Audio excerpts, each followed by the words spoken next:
Hello everyone, I'm Yunhao Zhang, a second-year PhD student jointly at the University of Edinburgh and Leiden University. Today, I would like to present our recent research progress on accurate and efficient marginalization for weak gravitational lensing cosmology. As we know, the future Stage 4 survey facilities, including Vera Rubin Observatory and Euclid Space Telescope, will provide unprecedented quality of wide-field imaging. Therefore, precisely measuring the shape distortions of billions of galaxies, which will map the foreground matter distributions in the universe and put tight constraints on the cosmological model. Despite upcoming observational advancements, it remains challenging to conduct accurate and efficient cosmic inference to obtain unbiased cosmological constraint and mitigate effects of systematics. For instance, the uncertainties of tomographic redshift distributions.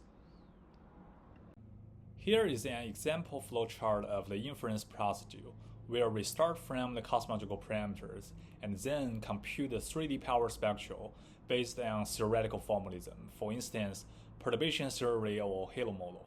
Then we need to project along the line of sight direction to get the angular power spectral, which will be subsequently translated to summary statistics, and then define the likelihood function.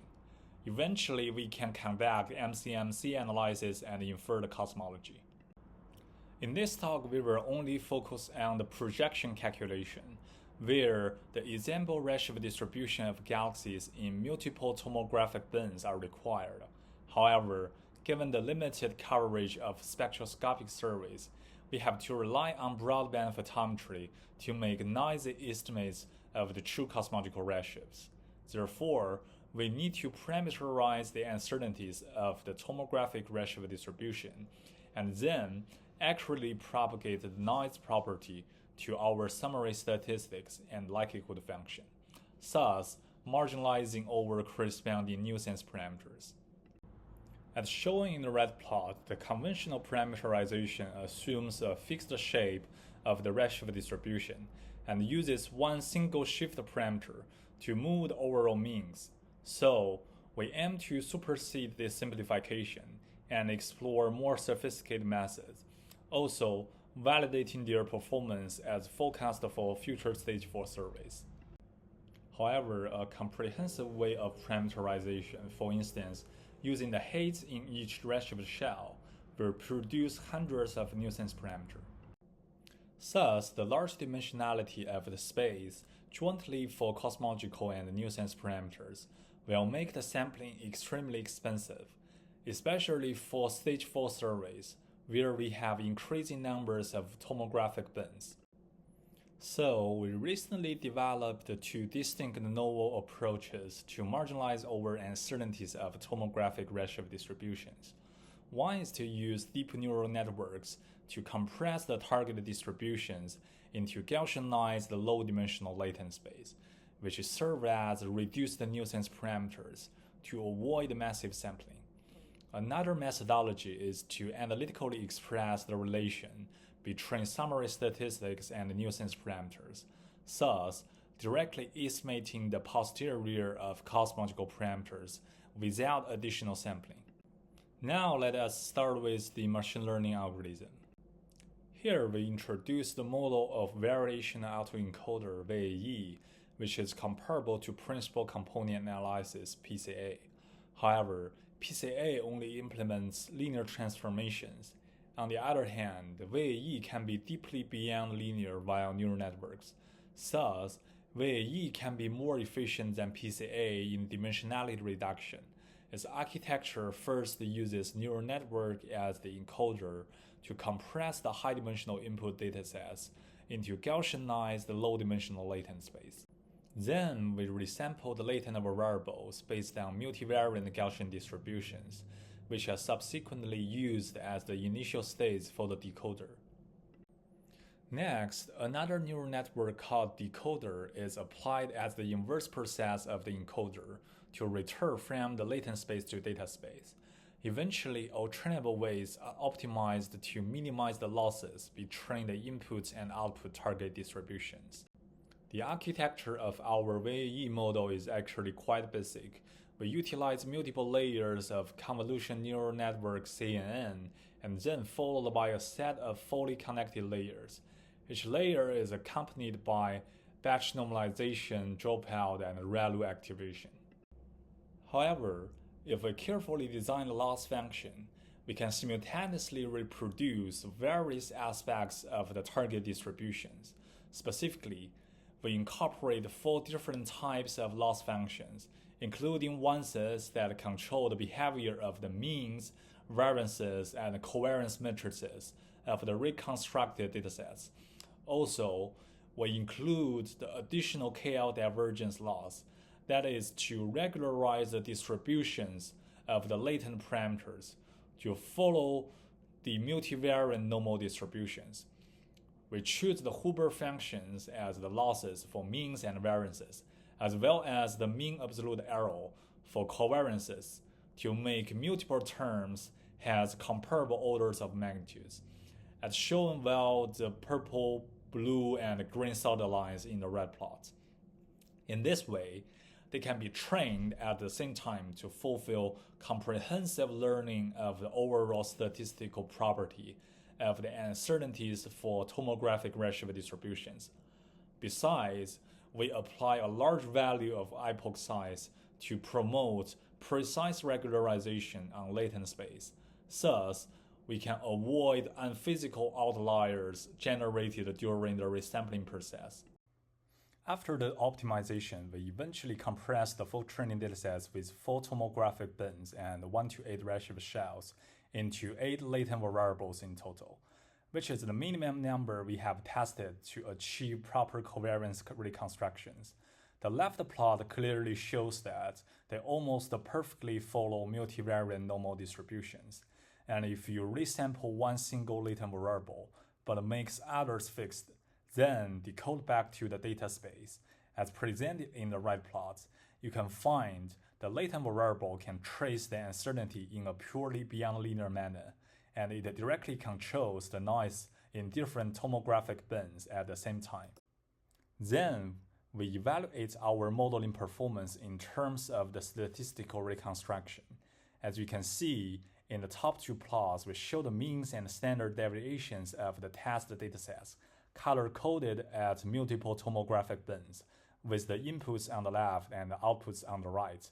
Besides, we can also well reproduce the covariance matrices, as shown in the bottom 2 plots. In addition to the diagonal variances, the off-diagonal components in the auto-covariances, and even the cross-covariances across different bins can also be precisely reproduced, using only 8 latent variables. As a comparison, if using PCA to fulfill comparable performance, we require about 100 principal components. Therefore, our VAE model can be over 10 times more efficient than traditional linear compression. To summarize, the optimized VAE model conducts massive lossless data compression, using only 8 latent variables to parameterize the uncertainties of tomographic redshift distributions, which can be accurately and efficiently marginalized with well-defined priors of multivariate normal distributions. Next, we will turn to a different strategy which formulates the whole problem into pure mathematics. Under linear approximation, take the shear angular power spectral as an example. It can be expressed as the integral along the co-moving distance over 2 shear kernel function and the matter power spectral. The shear kernel function is actually another integral along the co-moving distance over tomographic redshift distributions. So, it ends up with triple integral along the co-moving distance, which makes it demanding to keep track of the propagation of uncertainties and nuisance parameters. To simplify the scenario, we first break down the full integral into multiple small integrals, which span over small shells of co-moving distance, for instance, adopting delta z equals 0.01. Then, we assume all physical quantities within each co-moving distance shell can be approximated via linear interpolation, including the tomographic redshift distributions, the matter power spectral, and skew factors. In the bottom two figures, we show the validation of the linearization assumption. Here, our analytical linearization results are plotted in orange solid lines, which have sub-percent level accuracy compared with the results from the core cosmology library CCL in black solid lines. The purple, blue, and green solid lines present the results based on first, second, and third order numeric interpolations. We can see that our analytical approach perfectly agrees with the numeric linear cases, but it does not vary that much compared to higher order interpolation. So, linearization already provides sufficient precision on the calculation of Limburg integrals. After linearizations on variable in individual common distance shell, we can explicitly solve the small integrals one by one, which can provide analytical solution to the shear kernel function and the shear angular power spectral. In general, the integral can be expressed as the summation of the products between corresponding coefficient tensors and the discrete values of tomographic redshift distributions. Therefore, we name this formalism as the tensorization. We first evaluate the accuracy of the tensorization on the shear kernel function, which is expressed as the summation over the products between shear window function coefficient tensors and the linear order of discrete values of tomographic redshift distributions. Still, we can see the orange solid line from our tensorized methodology achieves sub-percent level accuracy, compared with the results from the CCL in the black solid line, which also agrees perfectly with the numeric integral using linear interpolation. Higher order interpolation does not introduce significant improvements. Then, the accuracy of the tensorization on shear angular power spectral is evaluated as well, which is expressed as the double summations over the products between shear angular power spectral coefficient tensors and the quadratic forms of discrete values of tomographic redshift distributions. Similarly, we can see the orange solid line from our tensorized methodology achieves sub-percent level accuracy compared with the results from the CCL in the black solid lines, which also agrees perfectly with the numeric integral using linear interpolation. High-order interpolation does not introduce significant improvements, with fractional difference both less than 0.5%. So, our tensorized approach can accurately calculate the summary statistics and thus the subsequent likelihood function. To summarize, we use the fully mathematical framework to explicitly express the angular power spectral in terms of the tomographic redshift distributions. Under the Gaussian likelihood assumption, we can then analytically marginalize the nuisance parameters and directly estimate the posterior of cosmological parameters. Besides, we can benefit from the tensorization methodology via its capacity for accelerated computing, especially on GPU. This approach can also be extended to the computation of summary statistics if Limburg approximation does not hold anymore, where oscillating complex function comes into the integral. However, under the linearization scenario, we can still solve the integral mathematically to speed up the calculation. In addition, we can apply the analytical marginalization to other nuisance parameters, such as the shear biases, where we can potentially break the degeneracy between various sources of observational systematics, including the redshift distribution uncertainty and intrinsic alignments, also the shear biases and the galaxy biases. Recently, we have been preparing realistic forecasts for the LSST Year 1 joint cosmological analysis of weak gravitational lensing and large-scale structure. We would like to evaluate the effectiveness of our novel methods compared to conventional marginalization.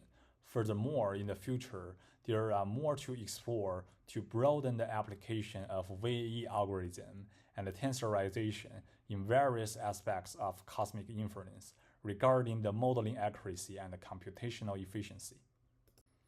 So I will stop here with the summary of this talk. Thanks for listening to my presentation. Welcome any comments and questions.